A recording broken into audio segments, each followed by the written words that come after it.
Case కూడా వేశారు. మీ 26 కులాలకు సంబంధించిన కేసు కూడా సుప్రీంకోర్టులో వేశారు. ఆ రోజు నుంచి ఈ రోజు వరకు కూడా వాళ్ళు వాయిదాలు వేయటం, గవర్నమెంట్ని అప్డేట్ అడగటం, వాళ్ళు సమయం తీసుకోవటం. గత ప్రభుత్వ 2 టర్ములు అదే జరిగింది.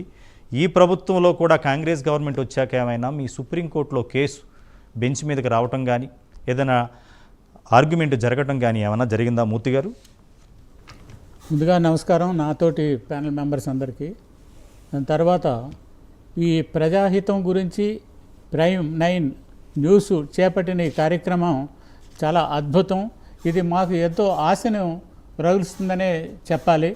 సో ఇలాంటి కార్యక్రమాలు ఎన్ని ఛానల్స్ అంటే యూట్యూబ్ ఛానల్స్తో సహా చాలా ఛానల్స్ ఉన్నాయి. ఏ ఛానల్ వాళ్ళు కూడా ఇలాంటి కార్యక్రమాన్ని టేకప్ చేసి ఈ బీద సాదా జనాలకి ఉపయోగపడతాము అని ముందుకొచ్చిన ఏ ఛానల్ ఒక్కటి కూడా లేదు. అలాంటి పరిస్థితుల్లో ఈ ప్రైమ్ 9 న్యూస్ ముందుకు వచ్చి మమ్మల్ని పిలిచి మన సాధక బాధకాలన్నీ కూడా వినటం అనేది చాలా గొప్ప విషయమనే నేను చెప్తున్నాను. అందుగా నా తరపున, నా కులం సెట్టిబలిజ జాతి తరపున మీకు ధన్యవాదాలు తెలియపరచుకుంటున్నాను. ఇంకా ముందుగా చెప్పాలంటే ఈ సెట్టిబలిజ కులం అనేది ఇది కళ్ళు గీత మీద ఆధారపడి జీవించే ప్రజలతో కూడిన కులం.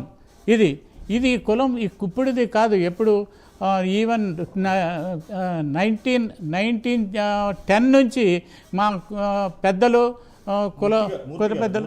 ఒక మాటకు అడ్డొచ్చాను. సుప్రీంకోర్టులో కేసు గురించి ఒక్కసారి చెప్పండి. సుప్రీంకోర్టులో కేసు స్టేటస్ చెప్పండి. సుప్రీంకోర్టులో హైకోర్టులో కేసు వేసిన తర్వాత అది డిస్మిస్ అయిన తర్వాత అది మేము ఎస్ఎల్పి ఫైల్ చేసాం సుప్రీంకోర్టులో. అది 26740 కింద ఉంది. తర్వాత అడ్మిషన్స్కే చాలా టైం పట్టింది. తర్వాత కౌంటర్ చేయలేదు. తర్వాత ఒక కులం తర్వాత ఇంకొక కులం సుప్రీంకోర్టులో కేసు వేయటం, మేము కేసు వేయటం, తర్వాత కళింగ వాళ్ళు వేయటం, దాన్ని బంచి చేయటం, తర్వాత కప్పులు వెలమ వేయటం, మళ్ళీ 3 కులాలని బంచి చేయటం, తర్వాత వాళ్ళందరికీ నోటీసెస్ కౌంటర్స్ ఇమ్మని చెప్పి నోటీసెస్ సర్వ్ చేయటం, అలాగే అందరికీ కూడా గవరా కూడా. ఫైనల్గా ఏ స్టేజ్లో ఉంది మూర్తి గారు? స్టేజీలో ఉన్నది అని అంటే ఇప్పుడు దగ్గర 2015లో కేసు వేసాము. ఇప్పుడు అడ్మిట్ అయ్యింది. ఫ్రమ్ టైం టు టైం అది అడ్జర్న్ అవుతూనే వస్తుంది, కానీ ఇంతమటుకు హీరింగ్కి రాలేదు, హీరింగ్ జరగలేదు. సో వస్తుంది, ఈరోజు ఎప్పటికప్పుడు వస్తుంది అనే ఆశతోటి ముందుకెళ్ళాం. తర్వాత వీళ్ళు ఇచ్చిన తర్వాత ఏం చేశారంటే స్టేట్ గవర్నమెంట్ వాళ్ళు మాకు బీసీ కమిషన్ లేదని ముందుగా చెప్పారు. ఏర్పడలేదన్నారు. తర్వాత ఏర్పడిన తర్వాత రిపోర్ట్ సబ్మిట్ చేస్తే రిపోర్ట్ సబ్మిట్ చేయండి, ఇదివరకు మొన్నటి వరకు మీరు ఇది కాలేదు, బీసీ కమిషన్ లేదన్నారు. ఇప్పుడు కమిషన్ వచ్చింది కదా, వాళ్ళు రిపోర్ట్ చేయండి అని. మేము ఎంతసేపు కూడా మీరు మాకు సరిగ్గా అనలైజ్ చేయకుండా, ప్రాపర్ ఎంక్వైరీ చేయకుండా మా కులాన్ని తీసేశారనేదే మేము ఫైట్ చేస్తున్నాం. అందుకని ఇప్పుడు వచ్చింది కానీ రిపోర్ట్ సబ్మిట్ చేయమంటే సబ్మిట్ చేయలేదు వీళ్ళు.